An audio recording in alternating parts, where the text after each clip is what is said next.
A 50 años del fallecimiento de Juan José Hernández Arregui, hoy vamos a estar hablando sobre su obra, su pensamiento, indudablemente uno de los grandes intelectuales argentinos, de aquellos que han sabido recorrer todo el espinel del pensamiento, ¿no? Vamos a ir a partir de su vida, de su biografía, pero también de sus principales trabajos. Vamos a ir viendo que fue un teórico del arte, de la literatura, de la estética, pero también de la política, también del rol de los sindicatos, también del papel de la unidad hispanoamericana, como vamos a ver que él la denomina. Es decir, realmente es un pensador muy completo, muy complejo, y bueno, en el día de hoy junto a Mara Espasande, que me acompaña, estaremos reconstruyendo un poco su vida y su obra. Sí, uno de esos hombres que todavía hoy necesitamos seguir rescatándolos porque siguen en el olvido, más allá que dentro del campo de la militancia es leído, es debatido, por ejemplo, en el ámbito académico, siendo que él provenía de los espacios académicos, era doctor en filosofía, como vamos a contar, todavía hoy sigue siendo un excluido. ¿En cuántos programas, en cuántas de las currículas de filosofía, por ejemplo, de historia del arte, de crítica literaria, en cuántos de esos programas aparece su obra y su vida, ¿no? Creemos que todavía es una tarea pendiente que tenemos que darnos, porque como él mismo comentaba, él comienza haciendo una crítica literaria, una crítica estética, pero él dice, la crítica estética da paso a una historia de las ideas. Entonces, en su obra uno encuentra una riqueza vinculado a elementos de la crítica literaria, estética, artística, pero también de los fundamentos de un país que él mismo va a llamar un país semicolonial, ¿no? Entonces, ¿quién es Hernández Arregui? Vamos a comenzar, como nos gusta a los historiadores, por el principio. Vamos a comenzar en el momento en el cual él nace, que aquí ya hay una primera particularidad, porque algunos autores plantean 1912, otros 1913. Lo cierto es que él nace en Pergamino, pasa su infancia allí, y luego su adolescencia en la ciudad de Buenos Aires, hasta que con 19 o 20 años llega a Villa María, Córdoba, provincia que va a ser su espacio de formación, su primer espacio de construcción política, intelectual, académica, transcurre en esa Córdoba de los años 30. Él va a comenzar con un interés por el mundo de la política de manera bastante temprana y va a afiliarse a la Unión Cívica Radical allá por el año 33, en un momento donde ser radical, había que aclarar de qué radicalismo se era, porque ser radical podía significar muchas cosas. Pensemos que en el año 30 se había derrocado a Irigoyen y que a partir de ese momento la resistencia radical había sido importante y fuerte, pero también combatida y se había tenido que replegar. Por lo tanto, empiezan estas dos tendencias entre un radicalismo que negocia, un radicalismo que va a ser cómplice del contubernio de la década infame y otro radicalismo que va a resistir en diferentes expresiones. En el caso de Córdoba aparece una gran figura, Sabatini, que va a congregar a estos radicales con ideas irigoyenistas, nacionalistas y antiimperialistas, como dice el mismo Hernández Arregui. Cuando recuerda sus inicios en la militancia, él plantea, bueno, me sumé a un radicalismo nacional y antiimperialista, ¿no?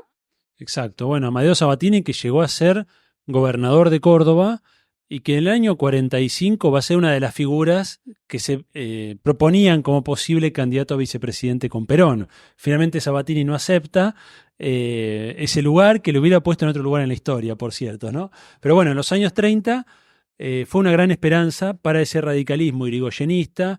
Recuerden que Irigoyen había muerto en el año 33 y bueno, ahí se da una puja entre un sector alvearista del radicalismo, que sería un radicalismo liberal, que era partícipe de esta década infame, y el sector que se mantenía fiel, digamos, a las banderas del irigoyenismo, entre los cuales va a estar en el año 35 la creación de Forja, del cual Arregui no participa, él está en otro proceso, está en el proceso de Córdoba con Sabatini, y en ese marco, como decía Mara, él va a hacer sus primeros pasos formativos, tiene solo 20 años, 25 años, 30 años, que es cuando finalmente él se va a recibir no solo como licenciado de filosofía en la Universidad Nacional de Córdoba, sino también como doctor en filosofía, bajo la dirección de Rodolfo Mondolfo.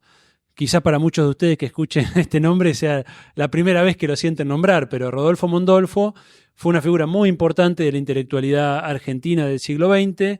Él era de origen italiano, se migra a Argentina con el proceso fascista en Italia, y va a ser una figura muy particular en la cual uno puede rastrear muchos rasgos del pensamiento de Arregui, ¿no? Porque Mondolfo tenía una beta filosófica muy erudita, muy profunda, era un estudioso de la filosofía de la antigüedad y del Renacimiento. Hasta el día de hoy Mondolfo es considerado uno de los grandes conocedores de la filosofía antigua y renacentista, pero también recupera el marxismo. En esa síntesis que vemos en Mondolfo entre un marxista o un marxismo que valora también la dimensión cultural, la dimensión espiritual de la reflexión, la dimensión intelectual de las sociedades, ya encontramos algo que vamos a encontrar en Arregui, ¿no es cierto? Sí, y además la particularidad de su militancia, pero también su formación académica, porque esto que vos hacés referencia al haberlo tenido a él de docente, de profesor, de guía, de maestro, hace que Hernández Arregui en toda su obra despliegue una erudición muy destacada. Inclusive cuando debate con los intelectuales y el mundo académico, él mismo solía decir a modo de broma que a los intelectuales había que cocinarlos en su salsa, ¿no? Y por eso es que en sus textos hay tanta referencia y poner en diálogo sus ideas con también las tradiciones de pensamiento europeo. Hay un constante poner en diálogo y mostrar ese conocimiento, a diferencia, por ejemplo, de un Arturo Jauretche que no le interesaba que lo consideren en ese plano, ¿no? Como una voz o una cita de autoridad, sino Exacto. que tenía otra búsqueda. Pero de los pensadores nacionales es aquel que ha tenido una mayor inserción en esta vida académica. Sí, en cierto sentido es una rara avis, ¿no? Es decir, es un personaje que no encaja en los moldes del pensamiento nacional de la época, que era más bien un pensamiento nacional que se hacía fuera de las universidades. No, Hernández Arregui es un universitario, él es un académico, y eso lo vuelve un personaje particular y particularmente incómodo cuando ella despegue, vamos a ver, en los años 60, su gran obra, va a ser particularmente incómodo para la intelectualidad académica argentina, cipaya, ¿no? Colonial, porque él era de los propios, ¿no? En cierto sentido. Él manejaba el mismo corpus, el mismo conjunto de autores, con una gran erudición, que como dice Mara, indudablemente le ha venido de la influencia de Mondolfo como gran figura intelectual de aquellos años de la filosofía argentina, y que tuvo una larga vida Mondolfo. Hoy repasaba para esta charla que él falleció después que el propio Hernández Arregui, ¿no? Vivió 100 años Mondolfo y tuvo la desgracia de ver fallecer a su discípulo, ¿no? En cierto sentido es una desgracia. Y para cerrar esta etapa juvenil, formativa, digamos que él se doctora en el año 44, ya había ocurrido el golpe del 43, el Grupo de Oficiales Unidos, ya estaba Perón emergiendo como la gran figura de las masas, el gran líder argentino, y en ese contexto Mondolfo termina su tesis doctoral, que se titula Las bases sociológicas de la filosofía de la cultura griega. Fíjense, ¿no? Es decir, es un tema estrictamente académico, donde sin embargo ya se ve el método que él va a seguir en su análisis posterior, porque son las bases sociológicas de la cultura griega o de la filosofía griega, ¿no? Es decir, está pensando cómo la dimensión material, la dimensión sociológica, impacta en el plano de las ideas. A eso le agregamos, con esto sí es bien propio de los pensadores nacionales, esta versatilidad que va a tener nuestro Hernández Arregui, porque ya en los primeros años de los 30 publica los cuentos, escribe los cuentos 7 notas extrañas, ¿no? Y por la misma época tiene algunos artículos en tono de ensayo político en periódicos tales como Nueva Generación, Intransigencia, Debate. Lo digo porque también estas charlas están buenas para dejar algunos materiales y las inquietudes para ir a buscar para futuras investigaciones. Y en el 42 tiene otro escrito que se llama así una reconstrucción educacional, que es poco trabajado, pero que también es interesante porque ya comienza a plantear algunas de las tesis que en los textos después del año 57 va a desarrollar con profundidad. Exacto. Y otro tema que me parece fundamental que mencionaste es el vínculo que Hernández Arregui va a tener con Forja y la influencia de los cuadernos de Forja. En particular, de la obra de Scalabrini Ortiz, que él va a reconocer como un puntapié, ¿no? Fundamental. Pensemos que Córdoba en esa época tenía un ambiente cultural e intelectual bastante particular. A veces uno dice, bueno, ¿y qué pasaba en Córdoba? ¿Por qué en Córdoba? Por lo menos hay dos procesos que van a estar en el clima de aquellos años. Por un lado, la herencia de la reforma universitaria, ¿no? Era la tierra del Manifiesto Liminar, de Doro Roca y de una generación americanista. Y por el otro lado, que fue un espacio que recibió una migración de republicanos españoles muy importante. Y allí había y circulaban también ideas vinculadas a estas izquierdas, ¿no? de la República Española. Exacto. Y bueno, siguiendo con su vida. Bueno, en esos años también no lo hemos mencionado, pero es importante en su vida. Él conoce a quien va a ser su pareja y su compañera de toda la vida, que es Odilia Giraudo. La conoce de joven, bueno, y va a estar con ella hasta su fallecimiento. Y con ella viene a vivir a La Plata. Digo viene porque vivo en La Plata, aunque ahora no estamos en La Plata. Pero Para tus pagos. va para La Plata en el año 47, en el que él se afilia, ahora sí, al Partido Peronista. Recuerden que no existía todavía el Partido Justicialista, ¿no? Era el Partido Peronista, él se afilia. Ahí indudablemente ya entiende los límites del radicalismo, como fue todo el proceso de los autores y los pensadores referenciados en Forja, que van a sumarse a ese primer peronismo. Él, de hecho, va a La Plata, donde va a trabajar en la gestión del gobernador Mercante, ¿no? Gobernador peronista de la provincia de Buenos Aires. No es un cargo muy importante, es un cargo, diríamos, hoy de segunda línea. Era director de publicaciones y prensa del Ministerio de Hacienda de la provincia de Buenos Aires.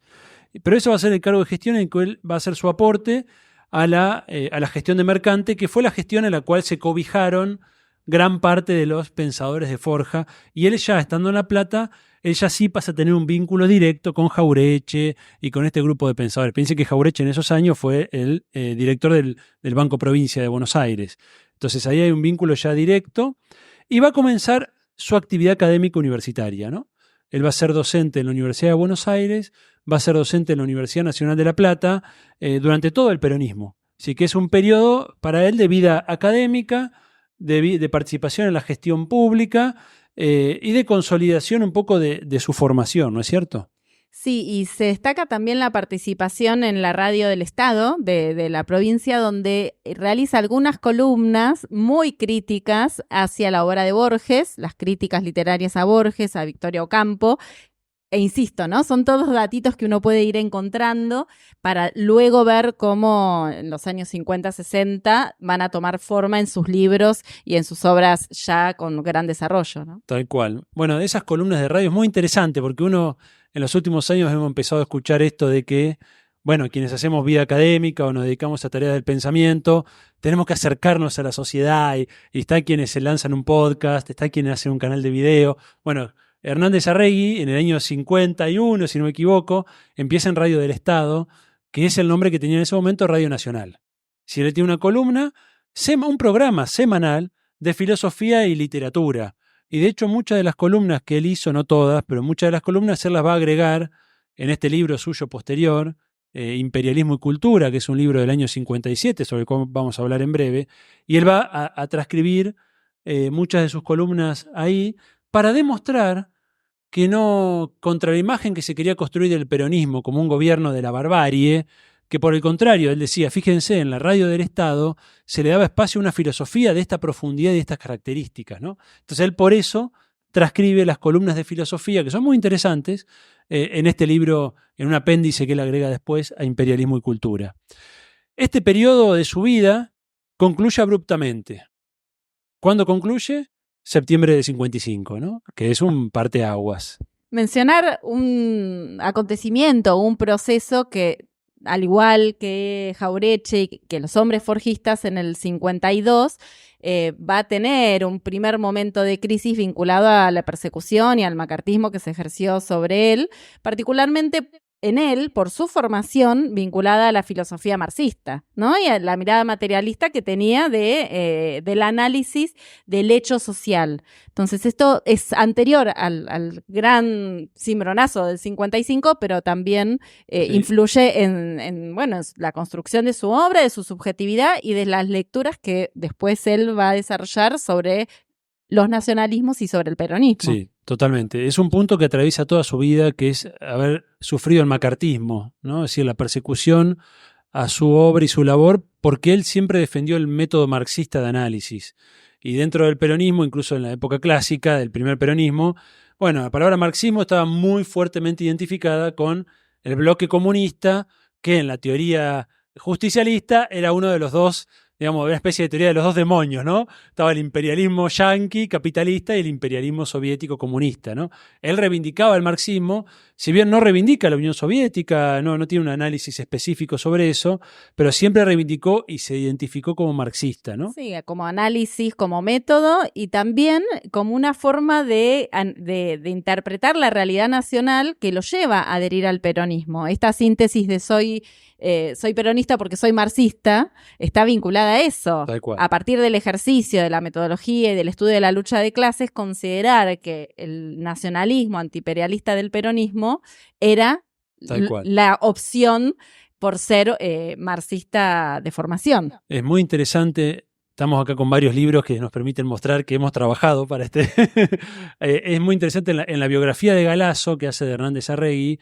Él acá pone fragmentos de las cartas de Arregui con Jaureche, de Arregui con Scalabrini Ortiz, en los años de ese segundo peronismo, cuando ya Domingo Mercante había caído en desgracia, Evita había fallecido, y se recrudece la persecución contra figuras como Arregui y el propio Jaureche, ¿no? Y Arregui lo va a sufrir a esto, ¿no? Como dice Mara, va a ser. En carne propia él siente las contradicciones del peronismo, que va a ser un tópico que él va a trabajar hasta sus últimos libros, ¿no? Uno puede ver en Peronismo y Socialismo, libro del año 72, donde él específicamente va a trabajar las tensiones y contradicciones del peronismo. Fíjense, estamos hablando de 20 años de reflexión sobre un tema que evidentemente le preocupa sobremanera, ¿no? Y bueno, como decíamos, año 55 es el golpe de Estado a Perón. Se pone fin a 10 años de soberanía, de búsqueda de justicia social, de independencia económica. A pesar de estas contradicciones que estamos diciendo, ninguno de estos grandes pensadores dudó jamás en que ese era el camino, que había que ir por el lado del justicialismo, del peronismo, de la Revolución Nacional. Y de hecho todos ellos, post golpe del 55, se van a reactivar, ¿no? Esto es muy interesante porque durante los años del peronismo con estas contradicciones, bueno, quedaron en una posición más bien secundaria. Ahora, sucedido el golpe setembrino, como se le llamaba, el golpe de septiembre del 55, ellos se van a poner frenéticamente a escribir, ¿no? Sí, ya desde junio, desde el momento de la arremetida contra el gobierno peronista, ahí hay una, como decís vos, una activación absoluta y todos, ¿no? Scalabrini también, que estaban muy llamados al silencio, se habían replegado de manera importante, salen, como planteás, a combatir con la pluma. Exacto. Y bueno, y son los años de la resistencia peronista. Bien, recuerden que la resistencia peronista, años 55 a 57 aproximadamente, va a estar conducida en Argentina por John William Cook, que va a ser la figura que Perón va a designar como delegado, incluso va a ser la única persona que él designe como heredero político en caso de que le suceda algo. Recuerden que en esos años Perón estaba exiliado y en el exilio sufre, en particular en Caracas, en Venezuela, un atentado de bomba que peligró su vida, ¿no? En ese contexto él dice, bueno, si me llega a suceder algo, mi heredero es John William Cook. Luego ellos se terminan distanciando, pero Cook termina siendo la figura que va a inaugurar el giro, por lo menos de un sector del peronismo, hacia una postura cada vez más revolucionaria, cada vez más cercana a una izquierda revolucionaria. El propio Arregui va a tener un reconocimiento en su obra a la figura de Cook, es decir, siempre lo va a considerar como un precursor de un peronismo revolucionario o de un marxismo nacional inclusive, ¿no? Y la otra gran figura que junto a Arregui y Cook van a intentar esta síntesis en esos años entre marxismo y nacionalismo va a ser Jorge Abelardo Ramos, ¿no? Que ya está publicando sus grandes obras. Piensen que en el año 55 Abelardo Ramos publica Crisis y Resurrección de la Literatura Argentina, que es uno de sus grandes libros, y la discusión era esa, ¿no? ¿Cómo hacer para radicalizar, ¿no?, al peronismo? Y hay una discusión ahí entre Arregui y Abelardo Ramos, ¿no? Abelardo Ramos creía que había que ir por fuera del peronismo, por eso va a terminar creando el Partido de la Izquierda Nacional, etcétera, etcétera. Mientras que Hernández Arregui siempre entendió que había que estar por dentro del peronismo, dando la discusión, diríamos, ¿no? Haciendo una formación, trabajo con sindicatos, con Fuerzas Armadas, para adoptar una mirada revolucionaria. Sí, de hecho hay una disputa en algún sentido sobre quién acuñó el término de izquierda nacional, que tan utilizado comenzó a ser a partir de esos años y que ha marcado la construcción de una corriente política y teórica, historiográfica también dentro de la Argentina, con esta búsqueda de tener una mirada sobre y desde principios socialistas, pero justamente parado desde un país periférico y comprometido con la lucha anticolonial y antiimperialista. Y aquí otro elemento central de lo que vos planteabas, Santiago, cuando Hernández Arregui dice, bueno, en realidad no se trata de que el peronismo vaya en algún punto de radicalizar o hacer que el peronismo se acerque a la izquierda, sino de nacionalizar a la izquierda. Y esto está vinculado con el debate con Abelardo Ramos, donde había una cuestión táctica, estratégica, pero también una cuestión de concepción de qué implicaba la construcción de un frente de liberación nacional, que va a ser una de las temáticas que lo va a preocupar y sobre lo cual va a escribir, donde él lo que consideraba era, por lo menos que también su aporte estaba relacionado con tener como interlocutores a militancias, a intelectuales, mundo académico, donde había un desarrollo de la izquierda destacado, ¿no? Entonces hay un universo ahí. Recuerden, no, más bien les comento que él va a ser expulsado de la universidad junto a otros 4.000 profesores universitarios que la revolución libertadora, comillas, expulsa, ¿no? Vino a traer la democracia y la libertad. Bueno, expulsaron a 4.000 profesores de las universidades, entre ellos Hernández Arregui. O sea que él pasa a estar en el llano, es detenido por la Libertadora, él sufre la detención y él dice que él vio cómo torturaban a obreros en ese contexto represivo, ¿no? De la resistencia que estaba sufriendo la resistencia peronista. Y eso lo va a marcar profundamente a él. Y lo va a marcar profundamente otro hecho, que es que gran parte de la intelectualidad bien pensante argentina apoyaba la revolución libertadora.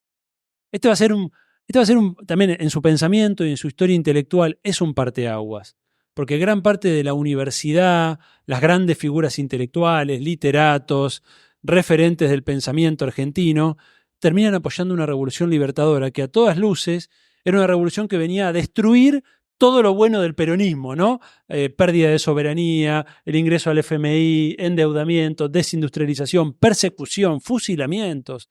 Entonces Arregui esto no lo tolera y se vuelca todo el año 56 a escribir este libro maravilloso, que es su primer gran obra, que sale publicada en 1957, su primer gran obra, Imperialismo y Cultura, que es la obra que en algún modo lo pone a Hernández Arregui en la primera línea de la discusión nacional, ¿no? Es decir, hasta este libro, Hernández Arregui era conocido en los circuitos del pensamiento nacional, pero todavía no era Hernández Arregui, ¿no? Es este libro, que es el primero de una serie de libros que él publica en muy corto tiempo, que lo van a colocar en el primer lugar de la escena y que indudablemente tiene una riqueza desde el punto de vista del trabajo sistemático que él hace, en la clave de lo que decía Mara hace un rato, ¿no?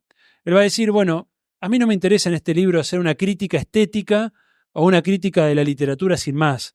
Yo vengo a hacer una historia crítica de las ideas, para demostrar y para mostrar cómo es que la intelectualidad argentina termina apoyando esto. Esa es su pregunta. Cuando uno dice una pregunta problema, ¿no? Una pregunta de investigación. Aunque él dice, mis libros no son de investigación, son de lucha, ¿no? Y él hace este libro, que es un libro de una gran erudición, en la cual va a recorrer toda la historia del pensamiento, sobre todo la historia literaria de la Argentina, bien, la historia de la literatura, va a recuperar y a analizar las obras del siglo XIX, de un Sarmiento, de un José Hernández, del siglo XX, de un Manuel Gálvez, de un Manuel Ugarte, de un Jorge Luis Borges, de un Ernesto Sábato. Entonces, buscan ese periodo, en este libro, mostrar cómo la cultura, esta es su tesis fundamental, ¿no? De imperialismo y cultura, cómo la cultura no es un producto autónomo de las fuerzas sociales, no es un producto ajeno a los conflictos de clase o a los conflictos entre metrópolis y colonia, sino que por el contrario, el arte está profundamente imbricado con las demás manifestaciones sociales y que ese arte que se presenta como esteticista, que persigue la forma pura, el arte por el arte, y que él ve encarnado en el Grupo Sur, ¿no? Encabezado por Victorio Campo, Jorge Luis Borges, Adolfo Bioy Casares, que él ve como este tipo de producción cultural es un arma al servicio del imperialismo, ¿no? Esta es su tesis, es una tesis muy contundente, es una tesis que viene a mostrar que contra una mirada determinista del marxismo, de lo que se trata es de entender la complejidad de la reproducción, de la dominación en una sociedad, que no es solo lo económico, que no es solo lo político, sino que también es preciso entender el papel de las ideas, el papel de la cultura, el papel de los intelectuales, y por eso se lo ha denominado a Hernández Arregui como el Gramsci argentino, ¿no? Porque es el gran autor que va a analizar desde el marxismo cuál es el papel de los intelectuales y qué papel tiene esto en la vida de un país, ¿no es cierto? Sí, y con toda claridad plantea que la actividad cultural es una ideología y además sostiene que toda actividad literaria va a adoptar características propias del ciclo económico en el cual se desarrolla. Y lo dice en estos términos, ¿no? Entonces, esto que vos planteás, el Gramsci argentino, está vinculado con la profundidad donde él vincula el ciclo económico, el momento del capitalismo, que en nuestro país, como capitalismo dependiente, le correspondía, decía Hernández Arregui, una literatura dependiente, una literatura que lleva a una falsa ideología y a una falsa identidad. Él va a ser durísimo con la caracterización de los escritores que eran reconocidos como los grandes escritores y escritoras argentinas y siguen siéndolo reconocidos como tales. Es durísimo y lo que plantea es que no son escritores de nuestra identidad nacional. Exacto. Directamente. Bueno, de hecho a Borges lo presenta como el poeta del Imperio Británico, ¿no? Pero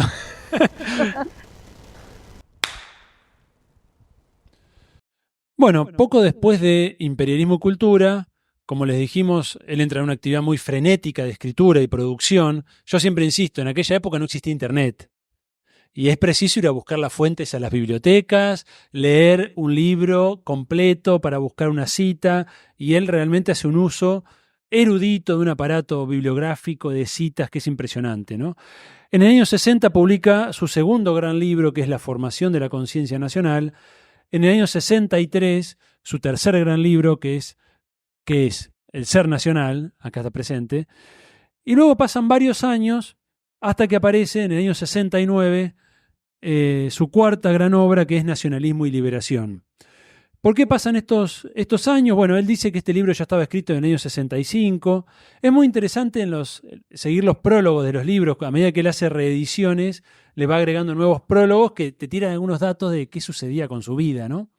Y él va a decir, por un lado, que anduvo con unos problemas de salud, pero además, creo que lo más interesante, que él va a decir que estos son conferencias que él fue dando en las provincias con sindicatos y con agrupaciones estudiantiles. Si tenemos el perfil de un intelectual, de un pensador, que no está en su escritorio en su casa, sino que él dice, bueno, esto salió de una charla que di con el sindicato de trabajadores del Estado en Rosario, esta la di en San Juan, en Chaco, es decir, él está recorriendo el país en una actividad de formación, en una actividad proselitista, de divulgación, que va a ser una marca en estos años, ¿no? Es decir, va a tener una actividad muy frenética de militancia, y de hecho en el año 64 va a crear un grupo intelectual. Yo creo que en su cabeza estaba la idea de recrear una especie de forja, como fue Forja en los años 30, no terminó siendo eso, pero es interesante como hito en la vida de Hernández Arregui, que es la creación del Grupo Cóndor. En el año 64 está su declaración completa de fundación, está en este libro, él la transcribe aquí. Está muy interesante, por un lado, cómo él va a presentar los pivotes de su pensamiento, la relación entre marxismo y nacionalismo, etcétera. Pero sobre todo, creo que es interesante destacar que el Grupo Cóndor tenía por finalidad, diríamos, dos grandes finalidades, o tres. Una va a ser tratar de impactar en lo que ellos ya estaban observando, que era la nacionalización de las clases medias. ¿No? Es decir, que es un giro de las clases medias que habían sido antiperonistas, un giro hacia el peronismo, ¿no? Esto que hacia fines de los 60 y principios de los 70 va a ser la marca de la época, ¿no? Las juventudes universitarias que se acercan al peronismo, ellos ya lo están viendo, y en buena medida son los libros de Hernández Arregui, junto a algunos más, lo que van a propiciar ese giro, ese impacto en la clase media. El segundo objetivo del Grupo Cóndor van a ser las Fuerzas Armadas. Él siempre tuvo un ojo puesto en impactar e intentar nacionalizar a las Fuerzas Armadas. Ya habían visto el papel nefasto que habían tenido en el golpe del 55 y entendió perfectamente que con unas Fuerzas Armadas antinacionales no hay revolución nacional posible, ¿no? Y el tercer sector, diríamos, donde él quiere impactar es en los sindicatos, el movimiento obrero, ¿no? Él, sobre todo en los últimos libros, Peronismo y Socialismo, Nacionalismo y Liberación, ella empieza a dedicarle capítulos enteros a la cuestión sindical. Es decir, en parte por su impronta marxista, su impronta peronista, él va a entender que la clase obrera, que la clase trabajadora, es la portadora de futuro, ¿no? De porvenir, de posibilidad histórica. Entonces él va a dedicar gran parte de su esfuerzo militante a hacer formación. Él habla incluso acá en sus libros de escuelas de capacitación, de formación política, para trabajar sobre la clase obrera y él va a atacar mucho lo que él va a denominar los falseamientos ideológicos, que son las tendencias hacia la burocratización del sindicalismo, hacia el abandono de una perspectiva de clase. Los Estados Unidos ya en aquellos años empezaban a tener políticas hacia los sindicatos para cooptar dirigentes sindicales, así como tenían políticas hacia las Fuerzas Armadas y los intelectuales. Entonces Arregui está haciendo una especie de contracampaña, ¿no? Es decir, está enfrentando la penetración imperialista, esto dicho en sus términos, ¿no? Sobre la clase trabajadora y sus organizaciones, sobre el peronismo, sobre las Fuerzas Armadas. Fíjense, ¿no? Es un Quijote luchando contra ni más ni menos las grandes usinas culturales del norte global.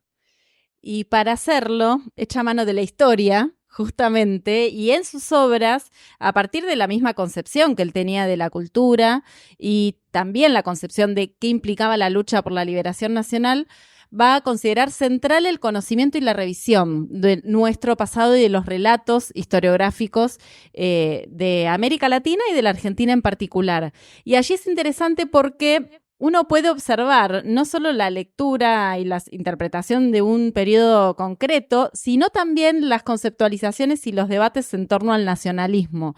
¿Qué es el nacionalismo y qué tipos de nacionalismos hay? Y cuál es el que para él debe fomentarse y desarrollarse porque es quien va a lograr la liberación de la patria, ¿no? Y lo primero que hace en la formación de la conciencia nacional es un rastreo de los diferentes revisionismos. En general, cuando se habla del revisionismo histórico, se lo suele mencionar en singular, el revisionismo. Y Hernández Arregui es uno de los primeros, tal vez el primero, que sistematizó con mayor profundidad la existencia de diversos tipos de revisionismos que, insisto, está vinculado con expresiones distintas de los nacionalismos. Y va a discutir con el revisionismo de los años 30, con aquel revisionismo vinculado a la reivindicación de lo hispano en cuanto reivindicación, por ejemplo, de Juan Manuel de Rosas como aquel caudillo vinculado a lo católico y vinculado al orden, ¿no? ¿Por qué? Porque él dice que hay un nacionalismo que es un nacionalismo que ama la patria, pero que desprecia a su pueblo o a sus sectores populares, ¿no? Entonces identifica que este relato historiográfico le está faltando una de las dos patas fundamentales para comprender nuestra tierra y la historia de nuestra tierra. No solo la cuestión nacional y la cuestión de la dominación colonial siempre presente, sino también la presencia del pueblo como sujeto de transformación.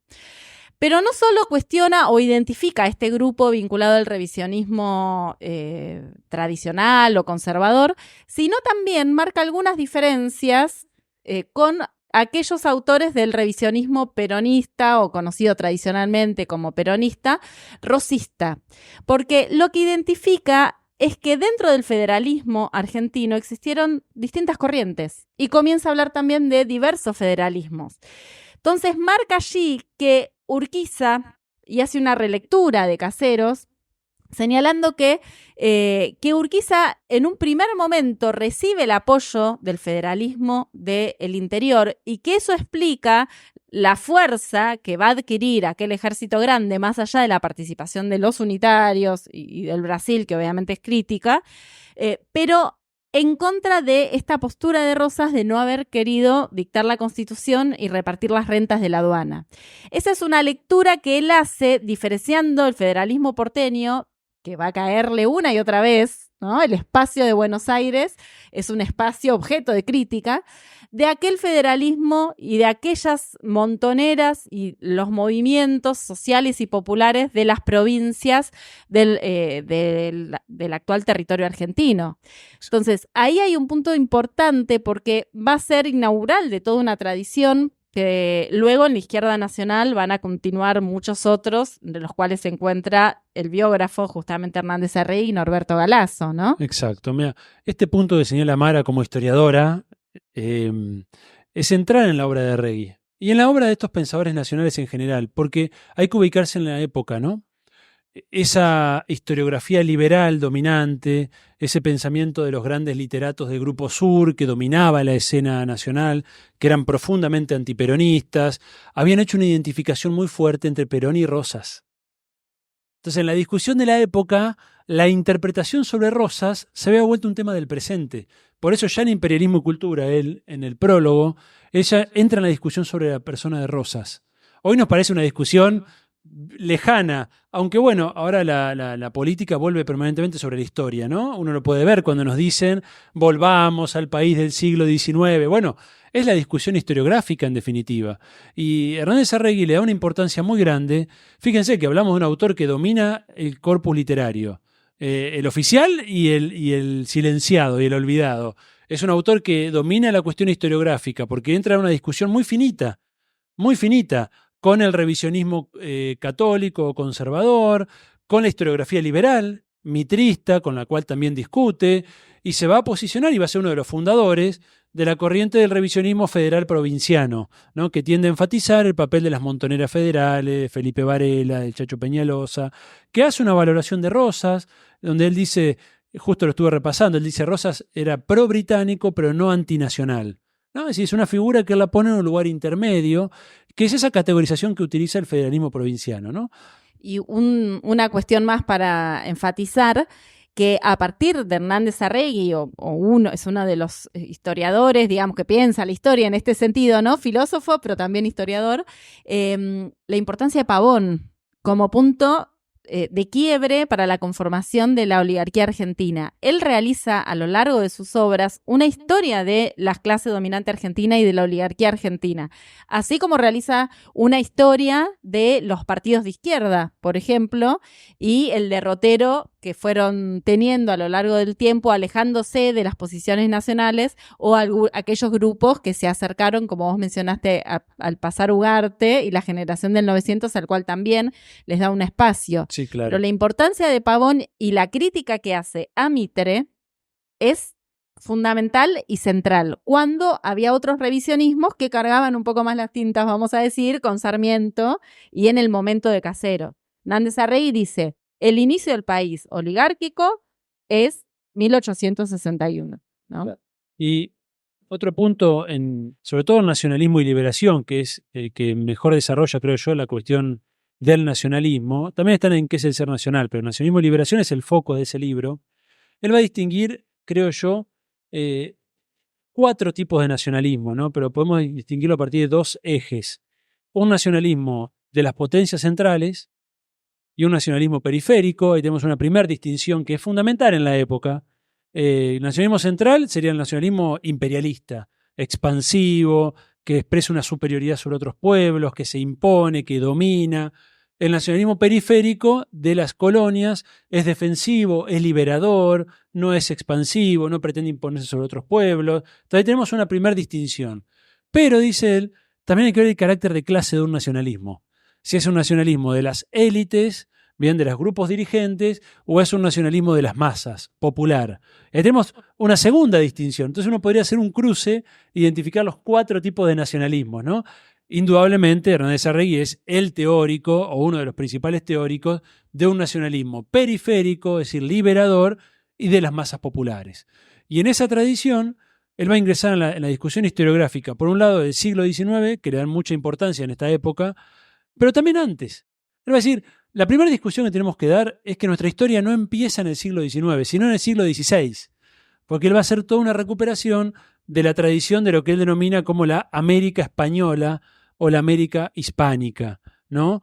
Que era una discusión también muy fuerte en la época, porque el revisionismo de tipo más conservador, asociado a un nacionalismo, conservador, hace una reivindicación del hispanismo, de la tradición hispánica, dice Hernández Arregui, como un ente abstracto, como una cuestión ideal. Es decir, no van a lo que España dejó en América como cuestión concreta, ¿no? ¿Qué es lo que a él le interesa de la tradición hispánica? Que él la defiende y la defiende con mucha fuerza en su obra. Le interesa sobre todo la cuestión de la unidad continental. Es decir, dada a través de la lengua, dada a través de la cultura, dada a través de las instituciones. Entonces él va a ser un férreo defensor incluso de denominarnos América hispánica, ¿no? Él va a decir, no tenemos que usar el concepto de América Latina. Para él, esto es un concepto creado en el siglo XIX por el imperialismo francés para incidir en la conformación de los estados nacionales en el siglo XIX. Yo creo que ahí esto es discutible, porque el que crea el concepto de Francisco Bilbao. Pero bueno, más allá de esta discusión, él va a defender, sí, la idea de una América hispánica o una América ibérica para incluir al Brasil, ¿no? Pero no es un hispanismo tradicionalista, no es un hispanismo conservador, es un hispanismo que reconoce una matriz indígena, que reconoce una matriz negra en América, que es la matriz popular de nuestros pueblos. Sí, sí, y creo que la diferencia central justamente con un hispanismo que toma, ¿no?, la tradición ibérica vinculado específicamente a lo católico, lo que está haciendo Hernández Arregui es desde una mirada social compleja, está observando lo multígeno en términos de Scalabrini Ortiz y está poniendo el acento en lo hispano en cuanto momento fundacional. Entonces, en lo que plantea, que es un debate interesante en la actualidad, porque todavía hoy, si uno mira en lo que se enseña por lo general en las materias básicas u obligatorias de nuestras universidades, la etapa colonial queda casi siempre afuera. No sé si están de acuerdo, salvo las carreras que tienen su especificidad. Se arranca de 1880 o como mucho el momento de la emancipación. Y lo que va a plantear Hernández Arregui es, hay un momento de una unidad y que no fue un momento, fue una etapa en la cual tuvimos 3 siglos. Por lo tanto, es allí donde él encuentra, más allá de la cuestión católica, que la reconoce como parte de la realidad latinoamericana y como parte, además de la necesidad de conformar este frente de liberación, está la iglesia allí, pero más allá de eso, lo identifica en cuanto a aquel sustrato de unidad, aquel sustrato cultural de unidad, que lejos está de tener una mirada esencialista, yo creo que por su influencia y su formación en el marxismo, y el componente de clase, donde también está mirando al conjunto social desde los de abajo, ¿no? Entonces eso lo ubica en otro lugar. Sí, sí. Esto es así. Además, él, que es muy propio también de la época, con fundamentos, pero es profundamente anti-británico. No piensen que Forja fue gran develador del papel del imperialismo británico en Argentina, en América Latina, en el siglo XIX y hasta mediados del siglo XX, ¿no? Uno hoy ya parece que no hablamos del imperialismo británico, aunque tenemos una parte del territorio argentino ocupado todavía hoy por el imperio británico, ¿no? Sí, sigue siendo un actor fundamental en la escena nacional y latinoamericana. En aquellos años, la discusión con lo británico, lo anglosajón, marcaba mucho la discusión. Entonces, la mirada liberal, oligárquica, era vista como una mirada anglosajona, pro-anglosajona. Él lo ubica sobre todo en Sarmiento como la gran figura que con un gran fervor adhirió a la idea anglosajona, ¿no? Si bien con Sarmiento tiene siempre también ese recaudo que uno tiene como gran escritor americano, ¿no? Es decir, por un lado Sarmiento dice es uno de los próceres de la oligarquía liberal, pero al mismo tiempo es uno de los grandes escritores americanos que ha sabido describir como nadie el paisaje y los tipos culturales de nuestra tierra, ¿no? Pero más allá de eso, y con esto cierro, ese aspecto de la discusión con lo anglosajón explica también el posicionamiento hispanista de Arregui, sobre todo en relación con el siglo XIX, ¿no? Es decir, la idea de que el imperio español fue desmembrado cuando no estaba en la idea de los emancipadores americanos, esto lo dice con mucha claridad, San Martín, Bolívar, el propio Belgrano, tienen la idea de la continuidad de lo hispánico con base indígena, con base monárquica, con la idea de una unidad continental, mientras que lo británico y lo francés, pero sobre todo lo británico, va a ser aquello que desmembre a América Latina, ¿no? Por eso el combate tan fuerte contra la cuestión anglosajona. Ahí se observa mucho de Ugarte, creo yo, que la obra de Manuel Ugarte, que es previa, pensemos Ugarte 1911, 1922, 23, con esta tesis del desmembramiento, además utilizándolo como categoría, porque después Abelardo Ramos va a plantear la balcanización, pero este término de desmembrar y de la fuerza de lo hispano en cuanto a un espacio de unidad, creo que ahí se observa también Ugarte. No, lo de Sarmiento, y vuelvo a lo que decía antes, yo creo que esta lectura de mover, ¿no?, la lupa de Caseros a Pavón también le permite tener un vínculo con la obra de Sarmiento distinta a otros revisionismos que cargaban allí en esa etapa y en ese momento y en la figura de Sarmiento la construcción del país oligárquico, ¿no? Tal cual. Bueno, y la reivindicación de Alberdi, ¿no? También. De Alberdi. Como la figura más interesante, dice él, de la generación del 37, y al mismo tiempo recuperando el Alberdi federal y provinciano, ¿no? Con sus contradicciones, pero recuperándolo, lo pone en un lugar similar a Sarmiento, ¿no? Aunque carga mucho más las tintas contra Sarmiento, sí, por ser un poco el padre de la colonización pedagógica en términos de Jauretche, ¿no es cierto? Claro, y además Alberdi el contrapunto lo toma por el contrapunto que tiene con Mitre. Volvemos, exacto, ¿no?, de exacto, nuevo a esto, a la importancia que tiene esta lectura. Y quería mencionar solamente también para recomendarles a quienes nos estén escuchando, el capítulo de Forja, de la formación de la conciencia nacional, porque bueno, vos hablabas cómo va recorriendo la historia y la historia de la cultura, la historia del siglo XIX, pero también del XX, y realmente en ese capítulo es de las primeras obras, porque además era muy reciente, las primeras obras sobre Forja, que después de la formación de la conciencia nacional tuvimos que esperar mucho tiempo para que aparecieran textos de estudio académicos o con un desarrollo en profundidad de qué fue esa experiencia y qué fue ese movimiento. Forja y la década infame. Sí. Salvo ese texto y lo escrito por los mismos protagonistas desde el campo académico o intelectual, ¿no? Bueno, ya para ir culminando con la vida de este gran pensador, hacia fines de los años 60, inicio de los 70, en Argentina se empiezan a suceder una serie de rebeliones populares, sobre todo el Cordobazo, ese gran hito que marca un poco el inicio de la crisis de la Revolución Argentina, como se la llamaba, a la dictadura encabezada por Juan Carlos Onganía.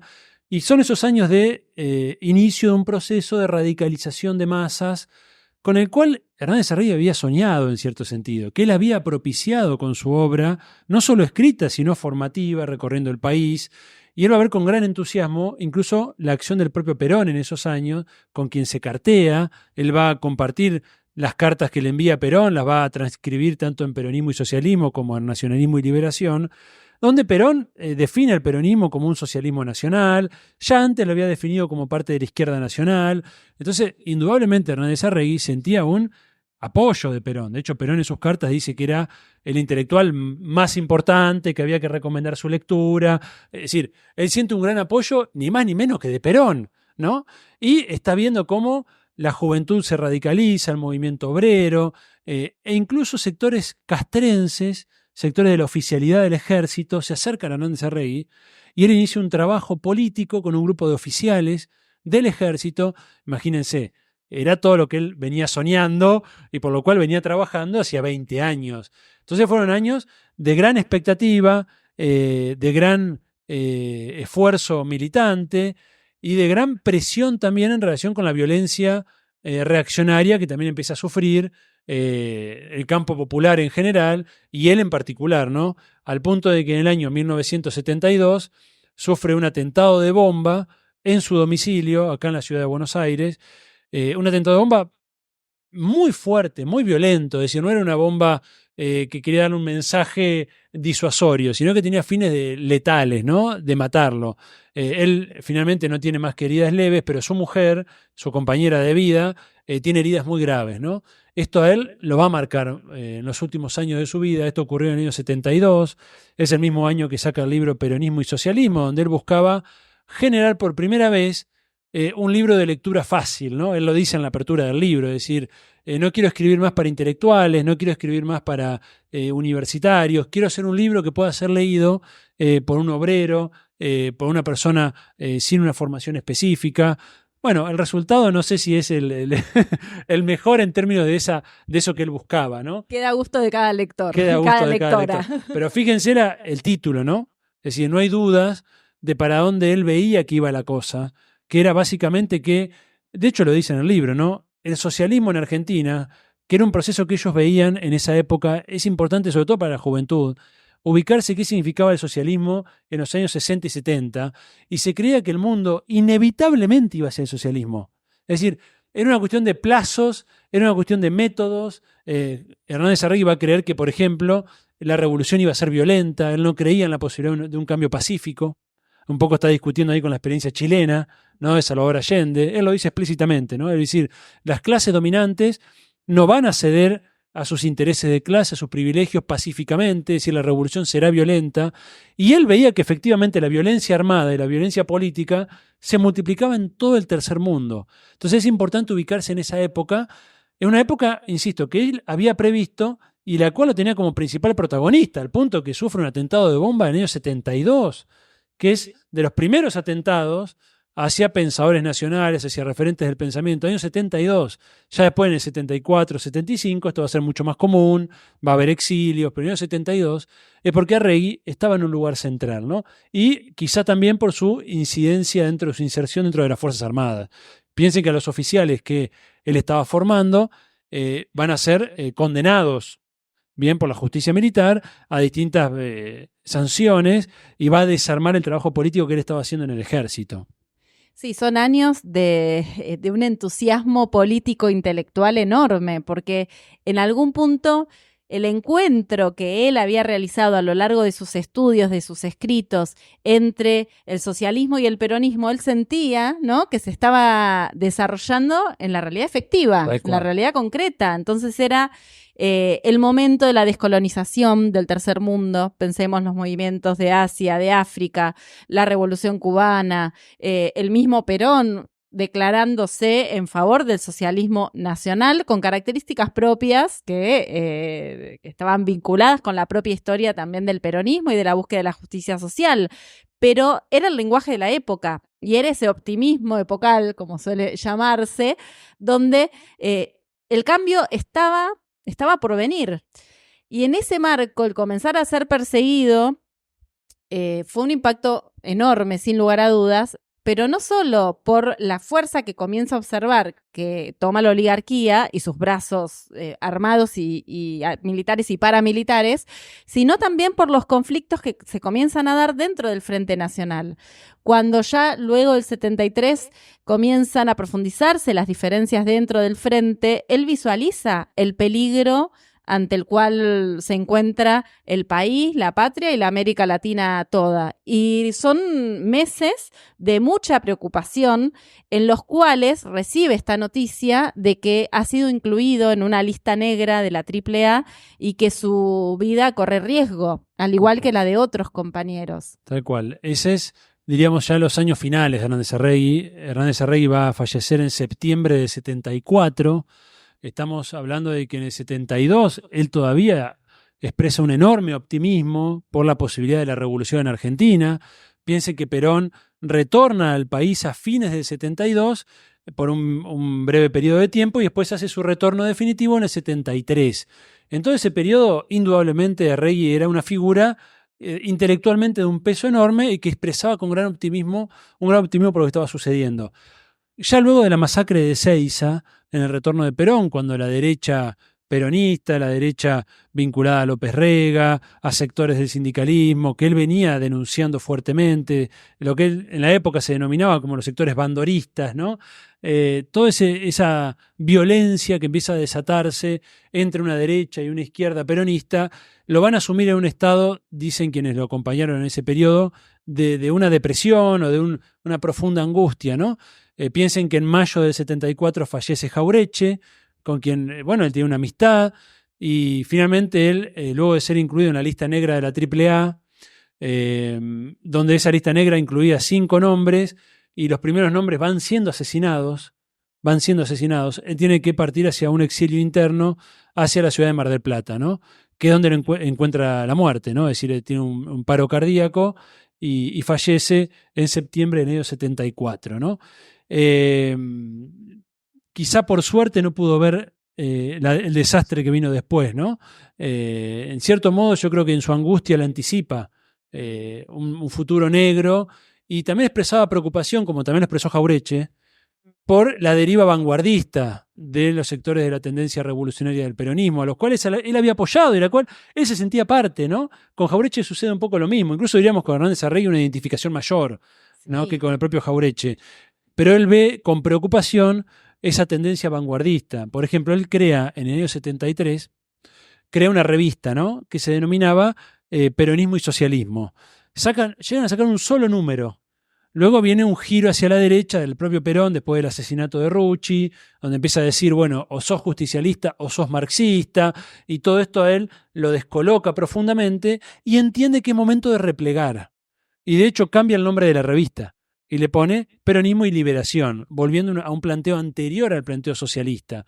Ese repliegue es el que en cierto sentido no entendió gran parte de la juventud, sobre todo militante, de las organizaciones armadas, que es un repliegue que el propio Jauretche también entendió que había que realizar, y el propio Rodolfo Walsh, ¿no? Cuando uno ve los papeles de Walsh a la conducción de Montoneros, están diciendo, muchachos, tenemos que replegarnos, ya cambió la época, cambió el periodo, ¿no?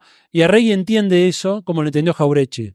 Sí, y aquellos que lo trataban en esos meses cuentan que en los últimos encuentros era un hombre de muy pocas palabras y que inclusive frente a los acontecimientos y la coyuntura del día a día, especialmente la confrontación entre los mismos compañeros, el mismo Hernández Arregui se llamaba al silencio y en algún punto el mensaje era, ya dije lo que tenía que decir. Esto que planteas vos, es momento de repliegue, es momento de escucha, es momento de calma para ver qué era lo que venía. Y en ese momento le encuentra la muerte. Ahora, una cosa importante que por lo menos llegó, para nombrar algún reconocimiento en vida, llegó a ser nombrado profesor emérito en la Universidad Nacional y Popular de Buenos Aires cuando se encontraba la conducción de Puig Gros. De Puig Gros, claro. Porque después del año 55, donde le habían arrebatado sus cátedras y había perdido todo el lugar de desarrollo en el mundo académico, fue un acto de justicia y de reparación histórica, ¿no? Exacto. Bueno, para concluir, hemos hecho un recorrido bastante completo por su vida, por su obra. Podríamos destacar algunos de los elementos centrales, ¿no? De lo que uno diría la actualidad de Hernández Arregui, ¿no? Porque hay cosas que evidentemente están muy situadas en un periodo histórico específico, pero hay otras que mantienen una vigencia enorme. Podemos enumerar a vuelo de pájaro algunos elementos. Una, indudablemente, es uno de los grandes autores de la tradición regional, nuestroamericana, que han hecho una defensa muy férrea de la necesidad estratégica de la unidad, que le va a denominar hispanoamericana, ¿no? Podemos denominar latinoamericana, de la patria grande, de nuestra América. Así que yo lo pondría como uno de los grandes valores en ese sentido, junto a un Manuel Ugarte, junto a un Simón Bolívar. Bueno, Arregui indudablemente entra en esa categoría de los pensadores de la patria grande, ¿no? Me parece que otro elemento central es la conceptualización y la historia que hace de los nacionalismos, que en un momento histórico en el cual nuestras tareas de soberanía y de desarrollo nacional siguen pendientes, está bueno tenerlo en cuenta porque existen diversos discursos vinculados a los nacionalismos y Hernández Arregui creo que le da en el clavo cuando plantea desde la periferia la liberación con el pueblo y desde el pueblo, ¿no? Poniendo al sujeto protagonista de la historia a los de abajo.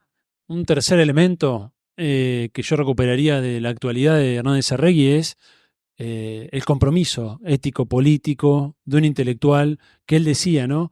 Que escribía con la sangre caliente y la cabeza fría, ¿no? Pero la sangre caliente, la idea de la pasión, de conocer, la pasión de pensar para transformar. Un intelectual que, junto a los trabajadores, junto a los sindicatos, recorría el país al movimiento estudiantil, a las universidades, que defendía un tono polémico. Él entendía que el pensamiento nacional debía ser polémico, que no tenía que adecuarse a las buenas formas, porque esas buenas formas en buena medida encorsetaban la posibilidad de la crítica que él defendía. Incluso la crítica dentro del peronismo, cuando a veces hay temor a la crítica, a la discusión, él decía, no, discutamos, porque hay una discusión de orientaciones dentro del peronismo.